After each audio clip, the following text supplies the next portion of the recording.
Hi, I'm David Stoecker, and I want to welcome you to the Better Life and Recovery #Hope Dealer Movement podcast. As a visible and vocal member of the recovery community since 2009, I'm frequently asked questions and for advice from people all the time. Some are curious, some are still using, some are in recovery, and some people just care about somebody who's currently struggling with a hurt habit or hang-up.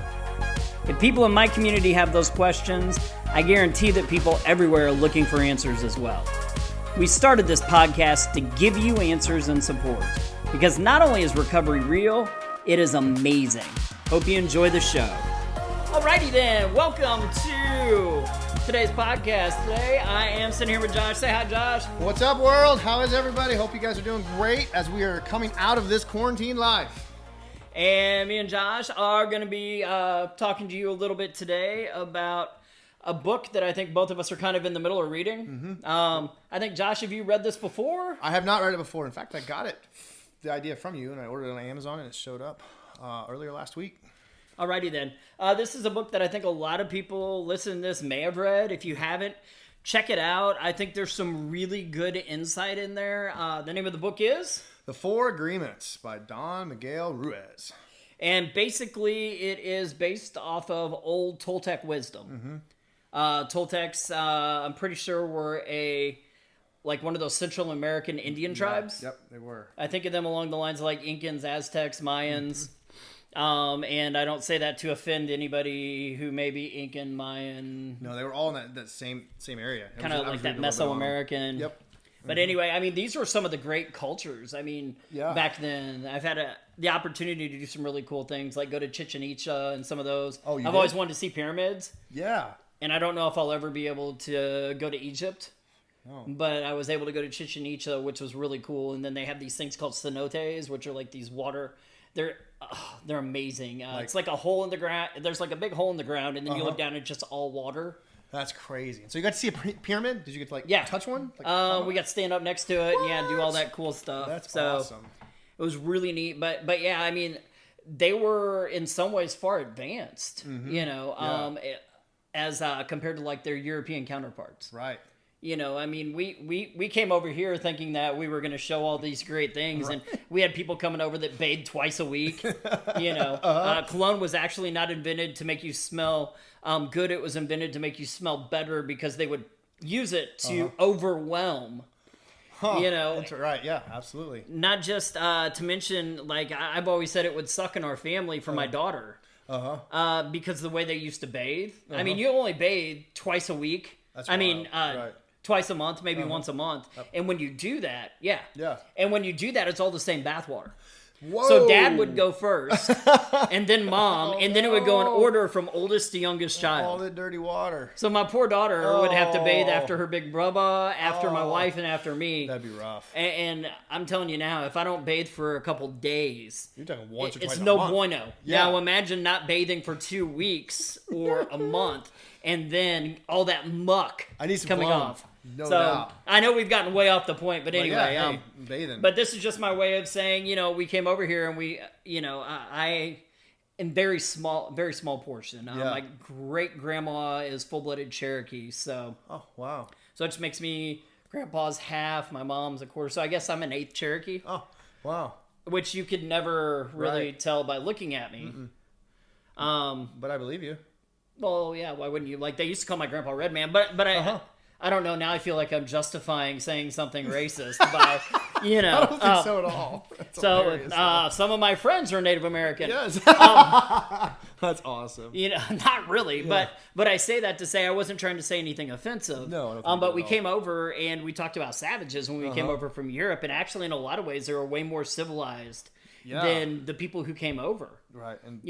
And they had a lot of esoteric wisdom that they used in their lives, and that's something that I think you didn't see a lot of. It was Native American, Eastern was a lot of esoteric, and then you had a lot of Old and New Testament, which came with. Right. Well, you had a lot of a churched Old and New Testament out of that era then. Yes. So. And back then, I think it was very legalistic. Yeah, very much so. That was before, Martin Luther nailed the 99 Thesis on the door or anything like that. Yeah, absolutely. If you didn't go to church, like Spain, I mean, if you didn't go to church, they would like kill you and take your property and give it to the Roman Catholic Church. Do you think we could institute that again, or it's probably not going to happen? Probably not going to happen. Oh, dang it. Thank God. But I was sick. I'm sorry. You're giving us all your land, and we're probably going to kill you too. So anyway, I joke, but the 4 Agreements, I think, is a really unique way at looking at a couple rules to apply to your life. Mm-hmm. And I think this really works in recovery also. Yes, absolutely it does. As always, we talk about a lot of things on here under the guise of talking about recovery support. Right. But in all honesty, I think that most things that we use for recovery support are really just what most people need to be a good individual. Yeah. And and contrary to popular belief, you can be a good individual and still be actively using drugs. Absolutely. And I think you say it all the time that we're all recovering from something. Not all of us drugs and alcohol, but we're all recovering from something. So yeah, I think these absolutely apply to anybody and everybody, but especially if you apply them to where we are at in the recovery world. These are amazing. Yeah, because I mean, part of recovery based on that SAMHSA definition is living a self-fulfilled life and striving to reach my full potential. Mm-hmm. And I think that these are a couple things that there's a couple things that are talked about, 4 things in particular. Well, exactly. That are talked about in the 4 Agreements. Yeah. That might help us attain a better life. Yeah. Right? That it might help us reach our full potential. Yeah, and it's our full potential. And I think that's a big thing that you're going to see as we talk about this, or hear as we talk about this book, talking about our full potential. What is our best? And not trying to do more or less, but what is our best? Yeah, and it's not your best. Mm-hmm. My best isn't your best. Right. Exactly. Your best isn't my best. Right. Your best isn't my wife's best. Right. My best isn't my wife's best. Obviously, a lot of times we're going to look at how we gauge things based on, what they talk about in the book is a dream. Mm-hmm. They basically say that everybody has their own dream. Mm. And in your dream, it's created by all of the things that you're taught and that you learn. Right. So it's sculpted by your parents, by the religion you were raised in, or lack of religion that you were raised in. It's school, the country that you grow up in, even the part of the country, because I would be willing to bet there's a different dream in, say, New York City, say the Bronx, than there is in Aurora, Missouri. Right. I mean, total difference. Yeah. And you got Southwest Missouri versus Los Angeles versus New York. It's all different. Right. It is. So all those things kind of create our reality, which they call a dream in this. And that reality may have some very, very, it might have a lot of false concepts. Right. Yeah. Mm-hmm. Because unfortunately, what do they say? Reality is perception. Yep. Yeah. So, and perception is reality. Mm-hmm. So if I perceive something as being a certain way, I might even create that reality. Yeah. And that's what it talks about is kind of here we've taken all these things to create our dream, but our dream may not be a true reality. Woo. There may be things in our dream that are hurting us, that are holding us back, that are holding us down. Yeah, and some relatively simple things, maybe not always easy, but relatively simple things that we could point out and say, hey, maybe this is not really reality. I think about the movie Inception. Do you remember that movie where he'd go into the dreams and he would try to plant thoughts into people's minds with Leonardo DiCaprio, and like the way he would tell he was in a dream or not, he would have that top and he would spin it on a table, and if the top stopped spinning, he knew that he was in reality and not in a dream. And so same time in our life, there's some of those tests, some of these things. Maybe we'll go through these 4 agreements. What is that top that's spinning in your life? What things are really true that you can hang your life on? And to jump back to the Toltecs, it's actually they were from southern Mexico, and they were known throughout Mexico as women and men of knowledge. Anthropologists have spoken of the nation or race as scientists and artists who formed a society to explore and conserve spiritual knowledge and practices of the ancient ones. How cool is that? Wow. Yeah. So it says they actually came together at Tijuana, which is the ancient city of pyramids outside Mexico City, known as the place where man becomes God. Wow. So, intense. Ooh, they even used the word esoteric. Woohoo! Wow. I bet I sounded smart earlier. You absolutely did. Man. I was Googling it. I'm like, I was right when I said esoteric knowledge. That's awesome. So what we're talking about is creating a new way of life. And what they say is that it will be apparent that you've created a new way of life because of the happiness and love that you have. That is the markers to which to measure it by. Because at the end of the day, the real us is pure love and pure light. In Jesus' name. Oh, I think, Yeshua Bar Yosef even kind of said, Yeshua ben Yosef, my bad, actually said something like that. World. Really? Yes, God is love. But it also said that they would know us by what? By our judgment? By how we ridicule people? By the fish on our shirts? No, by the ichthyos on the back of our car. It's the fish on the back of our bumper. Right. They're like, oh yeah, that's what a Christian is. Yeah, he's going to cut me off. And he might even flip me off after he does it. I think it says they will know us by the love that we have for one another. Exactly, and that's kind of what they're talking about here too, is having that love. So basically, it's us realizing that we've been, the book says we've been domesticated, kind of like an animal. I was reading a little bit. Where basically we have been given rewards, kind of like you do with a dog or a cat. Oh, good boy, you fetched that. Yeah. So, and that basically is what we do with our kids. I mean, you have kids. Right. And when we raise our kids, we give them rewards and accolades when they do something right. And when they don't, then, there's some form of consequence. What do we do with pets? Right. Because we want them to act the way we want them to act. But the truth is, if I bring up my child to be exactly like me, is that allowing that kid to actually have freedom to be who they were meant to be? Wow. I don't believe we were all created to be the same. We may be equal. Yeah. What do they say? Separate but equal? Yes. We definitely are separate but equal because everybody has their own skills. They do. All unique. All have a different purpose, I believe. And, and how does that flesh out in our life? It's not going to come from having to do everything exactly the same. Right. I mean, some people are athletes, like me and, what is his name?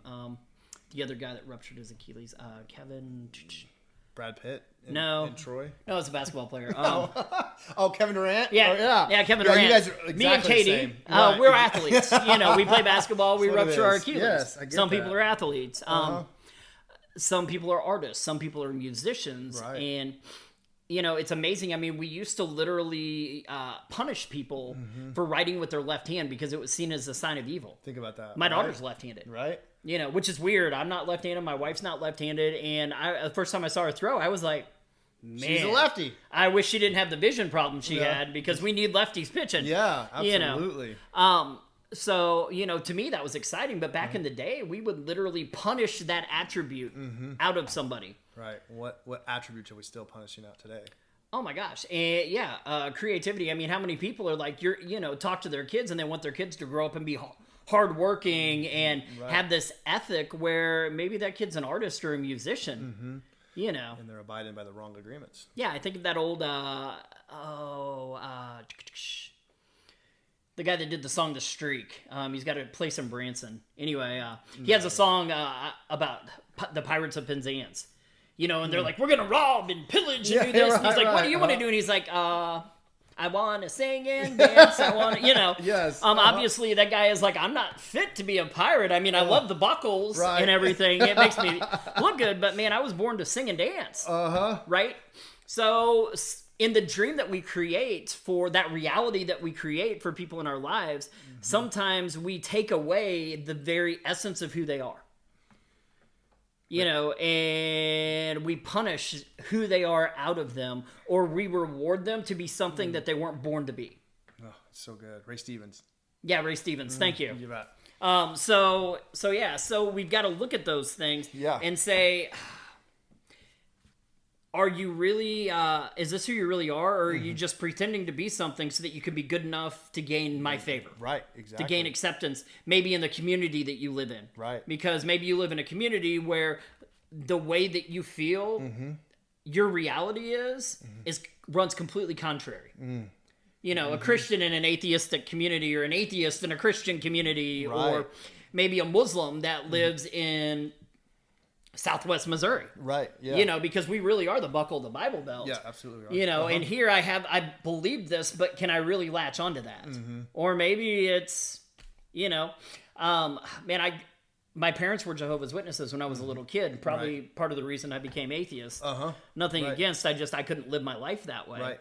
And, I can't imagine being like a gay Jehovah's Witness. Right. And just if I come out, then I'm going to lose all of my friends. I'm going to be ridiculed. I'm going to be kicked out of the church. I'm going to be disfellowshipped.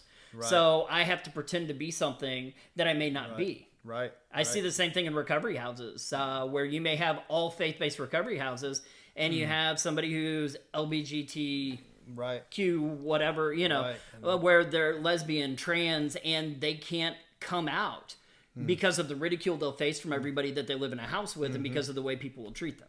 Yeah. I feel that we're called to treat people with love regardless. I think so. And I think the 4 agreements really line up really well with all of that, what you just said right there. Yeah, for sure. I think that it is so true, and I think a lot of it is this idea of one of these agreements, which I don't want to get into yet. We start pretending to be what we are not just to please others, to be good enough for someone else. We pretend to be what we are not because we are afraid of being rejected. So the fear of being what we are is a greater fear than actually being rejected. The fear of being rejected becomes the fear of not being good enough. That fear of rejection keeps us from being who we really are. That's how strong that fear can be in our life. You know? And how do we? So here, I can't be who I actually am. I'm just going to be this person that I think you want to see, because in the dream that I've created, the person I am is not worthy. Yep. And in order for my dream to be happy, because I'm predicating it not on my happiness, but on your approval, I become something that I'm really not. Right. I love that. I mean, and how many people do that? How many people use drugs today or have chaotic misuse of drugs today because I couldn't be who everybody wanted me to be? Yeah, that was me to XT. I mean, I talk all the time about the fact that, I was addicted to drugs, whatever was going on there. But I was more than that. I was an escape artist. Whatever I could do to escape who I was. I just didn't want to have to deal with it because I couldn't face it, So we just had a little break. We had a sushi, which I love. So good, right? Oh, wait. Delivered to my apartment, and it wasn't for us. So wrong apartment. Anyway, so if it seems like we're a little confused, we had to stop and starting back up. Yeah. And I don't want to mislead you guys by being like, hey, we're always this disorganized. We are. Absolutely we are. Squirrel? Yeah. 100%. What? Yeah. There's a squirrel. Where? I did not see the squirrel. Let's sing a song. So basically, we have written a book of truth in our dream, and whatever is in that book is our law that we live by. And we base all of our judgments, all of our actions, all of our right and wrong, and how we perceive others based off of our book of law. Right? Right. Even if that book of law goes against our true feelings, we will still make it a fact because we're trying to appease the people, places, and things in our life. So that whatever agreements we came to. Yes. So we have this judge that judges everything. And it says that then we have the victim. And the victim carries the blame, the guilt, and the shame. It's a part of us that says, poor me, I'm not good enough, not intelligent enough, not smart enough, not good looking enough. I am not worthy of love, poor me. And then there's another part of us that goes, yep, that's right. Yeah. And now all of a sudden I've created my own misery. Because of this book. So, and it goes on to say that we feel comforted, right? By? We feel comforted even if it goes against our nature because we at least have a set rules. Yes, yeah. Something. Right? Yeah. I don't know. Bon Jovi, give me something to believe in, right? Oh, actually, that's Poison. Poison, yes. Yeah, so we have this thing that we can believe in, and it comforts me even if I don't really believe it. Right. But it's what I've been taught and what everybody else around me does, right? So say that person that grows up, I mean, I've had people tell me, well, I mean, everybody does math. And I'm like, really? And they're like, well, yeah, I mean, my grandparents taught my parents how to cook. My parents taught me how to cook. My mom does it. My dad does it. My aunts, my uncles, my brothers, my sisters, we do math. Everybody I know does math. And that's acceptable. Right. And they start seeing other people not doing it, living these lives that they're not able to have. But yet I'm comforted because this is the world I know. Right. This is my reality, and I'm okay with my reality. Right. Even if it makes you miserable. Yes. Yes. We drove by. I was driving by a trailer park with some people, and they're like, "Man, I know somebody that said he used to live there. I bet he was miserable." And I was like, "Really?" Because I've been really happy before when I've lived in a trailer park, and I've been miserable when I've lived in a $200,000 home. Right. Yeah. Me too. I get that. Yeah. So So some people in their world, it's money, and that's their reality. And they were brought up, oh, well, you live in a house, you're good. If you don't live in a house, you live in trailer, you're trailer trash. Right. You're not good, you can't be happy. How could you possibly be happy if you don't have stuff? Right. And then how much stuff is enough? And it's an endless pit. Right. So we carry blame, guilt, and shame if we don't live up to the laws that we've created. And can we truly live up to the laws and the rules if they're not really something that we want to do, but it's something that we've been forced into doing? Right. We've been domesticated into doing. Right. Even further, maybe we want to do them, but we just can't for whatever reason. You add that into the mix. You want to do it, and I can't do it, and I keep failing, and it just beats yourself up for it. Guilt, shame, and what was the third one you've been there? There was guilt, shame, and regret. Guilt, shame, blame. Blame. Guilt, shame, blame. Yeah. Guilt, shame, blame, and shame and blame. You should have been able to remember blame. It rhymes with shame. Come on, man. Guilt, it rhymes. shame, blame. Guilt, shame, blame. That's hard to say 3 times fast. Except I think they did blame, guilt, shame. But anyway, whatever. It's your reality. This is my dream. It's your dream, man. Dream it the way you want to. Do not let me tell you anything's wrong with your dream. No. But they also talk about a concept at the very beginning that I really liked, and that was true justice. They say true justice is making amends, paying for something that you did wrong once. But they said based on our dream and because of shame and guilt and blame. I remember because it rhymed. That because of those, we pay for the things we do wrong multiple times. Right. Those mistakes that we make, we pay for over and over and over again. And then somebody else is like, oh, remember that time that you blah, blah, blah. And then it brings it up all over again for a whole new cycle. So the question that they ask is, how many times do we make our parents, our kids, our friends pay for the mistakes that they've already paid for because we reminded them of it. We brought it up later.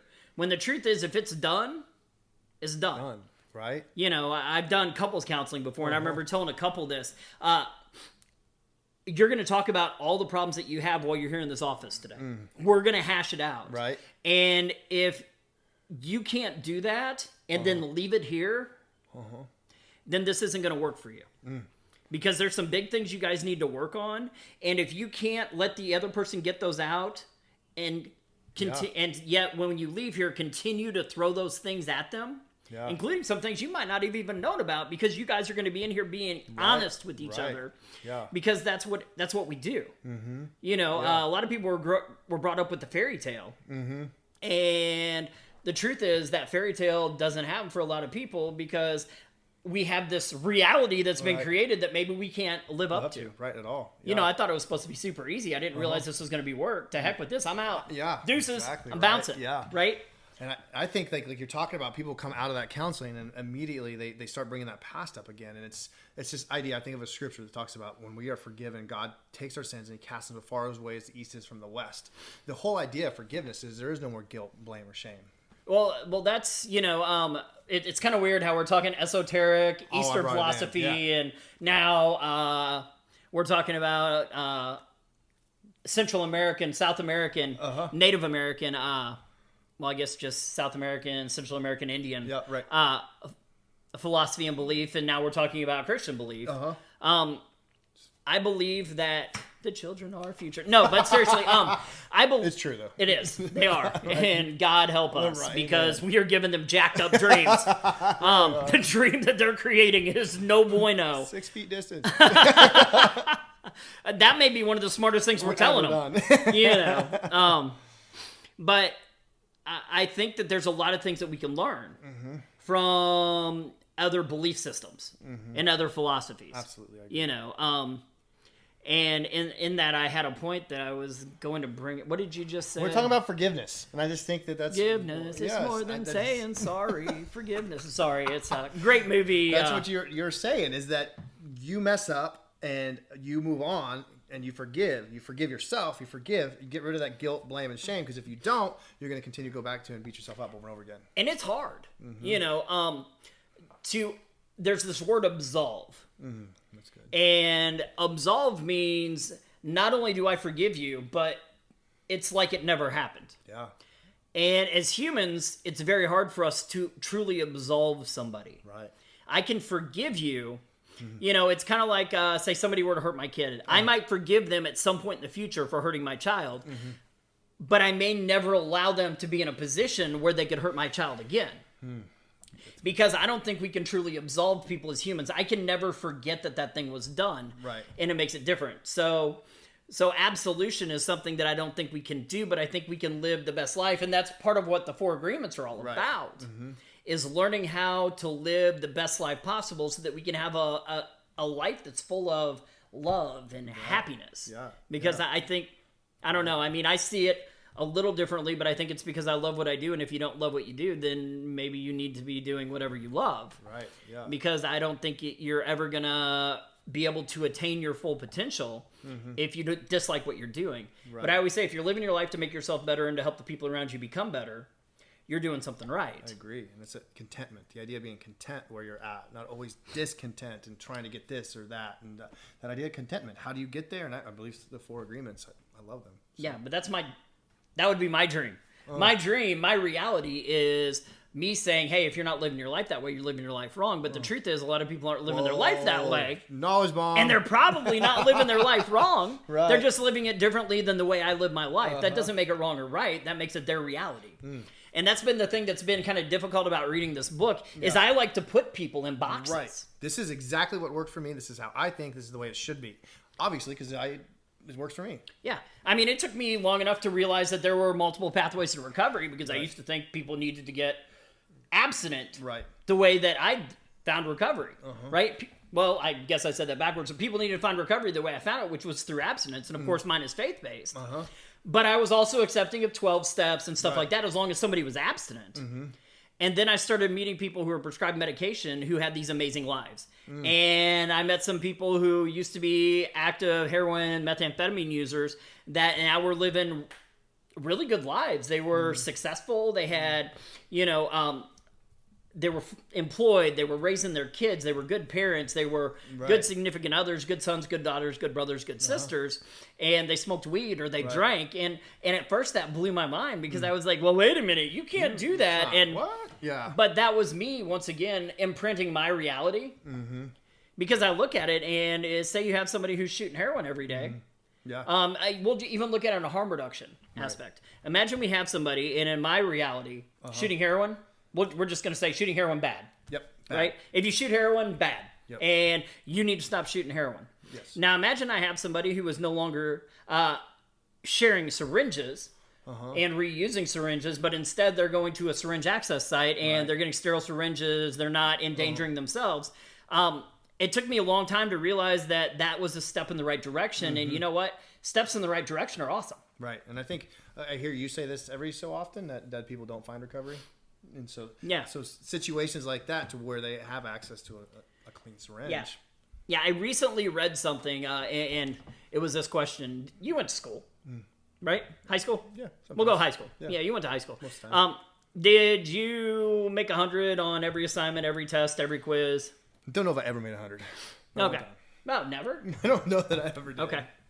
So if you didn't make 100, then you failed, right? No. You didn't? No. So you still had passing grades? Yeah, they were great. Okay. Yeah. Grades. You're graded. Yeah, you're graded. With recovery, there is no grade. Pass or fail. Pass, fail. Imagine having to make 100% on every single thing you did, and if you didn't, then you were considered a failure. You have to sell to every single person you call on the phone, every single person that walks. Say you're in sales. Yeah. Every person that steps into our store, they have to walk out with the biggest, best package, and if they don't, then you're fired. It's impossible. You're on the phone. Every person that you call that gets auto-dialed on your phone, you have to sell this package to. And if you don't sell a package to every single person you talk to, then you're not going to work here anymore. Would anybody have a job? No. The first time I ran something wrong back when I was waiting tables, the first time that I put something in wrong, the first time that I ran food to the wrong table, the first time that I dropped a tray, fired. Yeah. Right. That's what we do with people that have a substance use disorder, is they are either perfect, and I don't know about you, but I don't know anybody that's perfect. I knew one guy, it was a few thousand years ago he lived though, but that's the only one I know of. Yeah. Yeah, I even heard he walked on water. I walked on water. That. Yeah. I heard North Dakota when I was playing hockey. I heard you tell me that story about walking on water. Anyway. Yes. But that is the unrealistic expectation that we have for recovery. And then people hear things like, Well, I guess you just didn't want it bad enough. Right. Well, I guess, you made a 99. Sorry, failed. I guess you didn't want it bad enough. Right. You didn't really want to pass this class. Yeah. I mean, I think of going to college and grad school. If I would have had to get 100 on every single thing, I wouldn't have gone to college or grad school. No way. So if that's the unrealistic expectation, the dream that we create for people, because we create this reality, and you have these knuckleheads, these marketers, body brokers. Yes, body brokers. And I won't get into their names or anything. Yeah. But I might think about it at one point or another. That's not something we're going to talk about now, but there's a lot of people out there that are listened to because they have tens of thousands and hundreds of thousands of followers on Facebook, and they're these social media magnets, and they use it to funnel people into treatment centers that pay them. But the truth is, they don't have any real education, and what they say is a bunch of schlock. Right. And like if an addict's happy with you, then you're doing it wrong. If your addict's mad at you, then you're actually showing them you care about them. Yeah, I mean, that makes perfect sense. Exactly right. Don't baby the addict. Really? Dude, I'm going to coddle you? I will burp you if that's what it takes for you to find recovery. Get through this. Yeah. And then we have a lot of these other philosophies and ethos that have shaped what we think recovery should look like. And because of that, if I think one slip is going to make me a failure, why am I even going to try? Right. At least the people that I'm using drugs with accept me the way I am. Right? Right. So sorry, true. I just have gone off on a tangent on you this. have, but I think it's good, and I think it's this idea of white knuckling our recovery, and like somehow we can just hold on tight enough and we can make it. And it's just that's not the case. There's a freedom behind letting go. I love the words unconditional positive regard when they're strung together. Basically, it just means it just means you have value. Yeah. Period. Have value. You don't have to do something. You don't have to successfully complete treatment. You don't have to put down the crack pipe, put down the syringe. You have value, whether you've got 20 years in recovery, whether your recovery is you taking medication as prescribed, or whether your recovery is using in moderation. And even if you still have that chaotic use that is completely jacking your life up and you're making a full-time knuckleheaded decisions, guess what? Guess what? You still have value? Yeah. Ching. That's the reality that we need. I mean, that's the dream that I have created now in my recovery world. Everybody's recovery doesn't have to match mine, and because I'm okay with my recovery, I'm okay with theirs too. Because I'm okay with me not using, I'm okay with other people still using. Man, wow. Right? They have value. They have worth. They have worth, and their using doesn't affect my joy. Yeah. I live my life happy, joyous, and free. Yeah. Right? Yeah. Which I know is overspoken, and it's one of those slang terms that we throw out. But the truth is, I mean, I love my life. I'm very happy. I'm very content. Yes, there's things that kick my butt sometimes, like gaining 40 plus pounds in the last 3 months because I ruptured my Achilles and I had to have surgery. And quarantine now, life. Yeah.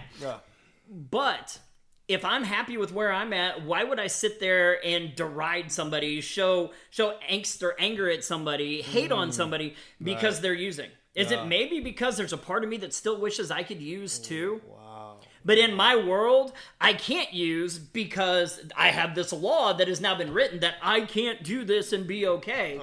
So I get mad when I see other people that are using and they're okay with it.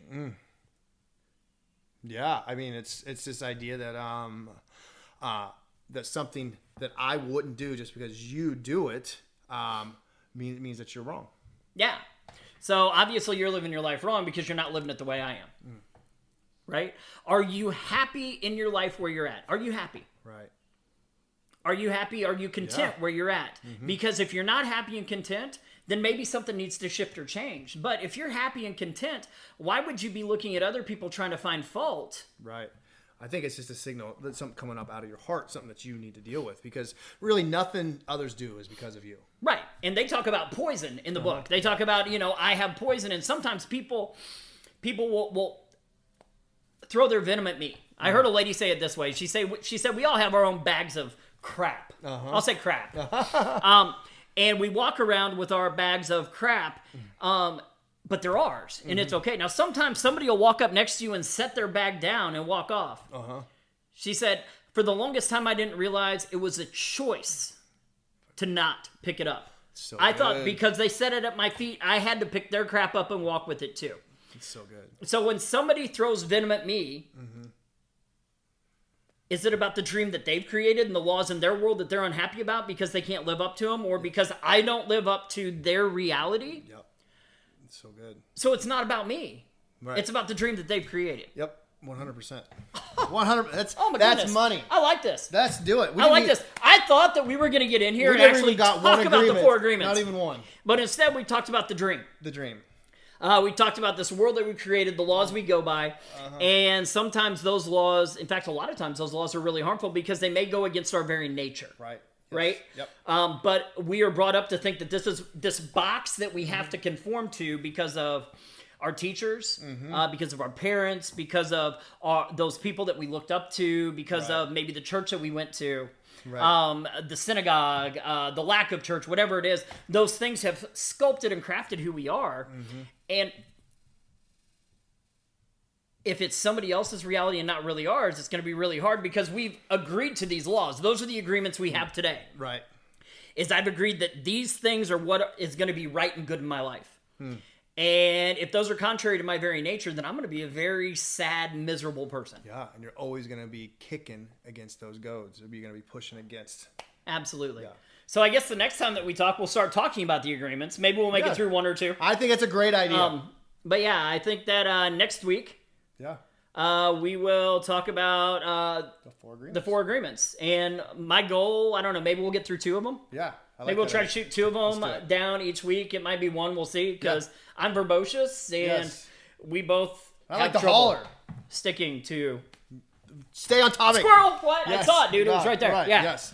So we have trouble staying on task, and that's perfectly okay in my world. It is. Yes, mine as well. I actually hope that it makes it better for... I've had a couple listeners tell me they actually like it more because there's some energy there. Right.